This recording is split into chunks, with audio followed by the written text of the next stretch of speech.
Welcome to Betrayal Affairs.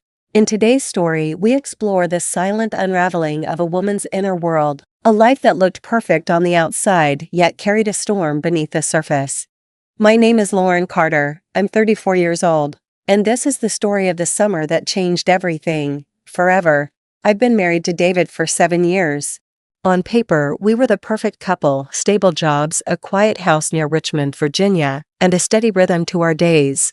Predictable. Neat. But comfort, I've learned, can sometimes be a cage with velvet bars. It wasn't an explosion. It was erosion. I didn't wake up one day unhappy. I slowly stopped recognizing myself in the mirror.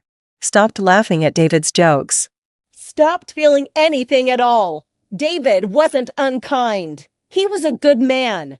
But a man can be good and still not see you. He was focused on work, on responsibilities, on providing. But not on me, not on us. And then Elijah came home. Elijah is David's godson, 22 years old now, finishing his degree in architecture. He had spent a few summers with us growing up, especially after his mother passed, and David had always treated him like family. At 15, he was quiet and reserved, a thoughtful, observant boy who never quite came out of his shell. When I heard he was visiting again for the summer, I didn't think twice about it until he showed up. He arrived in early June, during one of those muggy Virginia mornings when the heat clings to your skin before the sun even rises. David had already left for work. I was in the kitchen slicing a peach, wearing an old tank top and cotton shorts. Nothing fancy, just me. Just how I always am when no one's watching. Then Elijah walked in, carrying a toolbox. "Morning," he said, casually. "Thought I'd fix that shelf in the laundry room." His voice was deeper now, his shoulders broader, his presence different. I turned, expecting to see the quiet teen I remembered, but the man standing there caught me off guard. He glanced in my direction, not unkindly, not inappropriately, but with awareness. And for a second, the air between us held still. I caught his reflection in the microwave door, his eyes focused somewhere near my waist. Not awkward. Not lingering. Just noticed. That moment passed in a blink. He dropped the drill and muttered an apology, leaving quickly. But the echo of that glance stayed with me. Later that day, I found myself lying on our bed, fully dressed, staring at the ceiling fan. I traced my fingers lightly over my waist, almost like I was trying to feel what he had seen. It wasn't about attraction. It was about being acknowledged. About remembering I was still here, still a woman. That night at dinner, David was his usual distracted self, talking about quarterly reports and office politics. Elijah, though, was quiet, thoughtful, his gaze occasionally drifting toward me. When I reached for the salt, our fingers brushed, just for a moment. But something passed between us, something unspoken. That night, I lay awake, turning over every detail. The kitchen. The glance. The silence. The touch. I felt awake in a way I hadn't in years. The next morning, the heat was unbearable. I suggested we use the pool. Elijah nodded. I changed into a modest teal swimsuit, convincing myself this was just about cooling off, nothing more. When I stepped into the sunlight, Elijah was already in the water, his arms draped over the edge, his eyes lifting to meet mine. We talked more than we usually did that day, laughed more too. He was kind, funny, thoughtful. At one point, our legs brushed beneath the surface. I didn't move mine. He didn't move his. When he offered to get us drinks, I smiled. Our fingers met again when he handed me the can, just briefly, but the touch stayed with me longer than the cold metal. He offered to put sunscreen on my back. I hesitated, but nodded. His hands were gentle, respectful, but the way my breath caught on my chest told me I was feeling something I hadn't in a long time. Later, as I climbed out of the pool, I slipped slightly on the wet stone. Elijah caught me, his hands firm around my waist. We stood still for a heartbeat too long.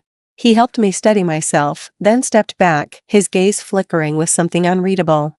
That night, David texted that he'd be home late. I poured myself a glass of wine and sat on the couch. Elijah appeared moments later, freshly showered, wearing a gray shirt that clung slightly to his frame. "Mind if I join you?" he asked.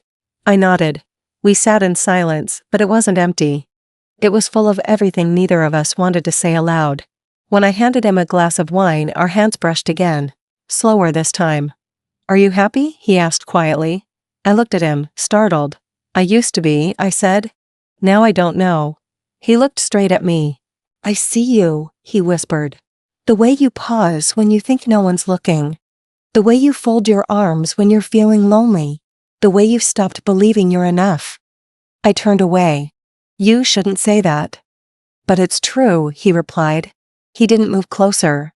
But I did. The kiss that followed wasn't rushed. It wasn't rushed. It wasn't reckless. It was soft. Barely there. But undeniable. That night, we didn't go upstairs. We didn't do anything more. He held me, arms around my shoulders, his head resting lightly against mine. And I let myself be held. Because I hadn't been, in so long. In the days that followed, nothing was said, but everything changed. We spent more time together. He helped around the house, cooked dinner with me, sent me short messages when he was out, nothing suggestive, just checking in, thoughtful things David hadn't done in years. Then one afternoon when the house was empty and the cicadas were humming outside the window, it happened again. This time, it was not gentle, not calculated. It was messy, honest. Two people who had held back for too long.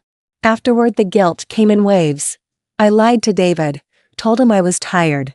But inside, I was unraveling. Elijah asked me one evening, "What do you really want?" And I didn't know how to answer.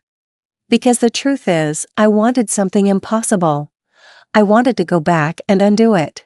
And I wanted to stay in that feeling forever, too. Then one evening, David came home earlier than expected. Elijah and I were in the kitchen, just talking. But we were too close. Our smiles lingered too long. David didn't say anything, but his silence was loud.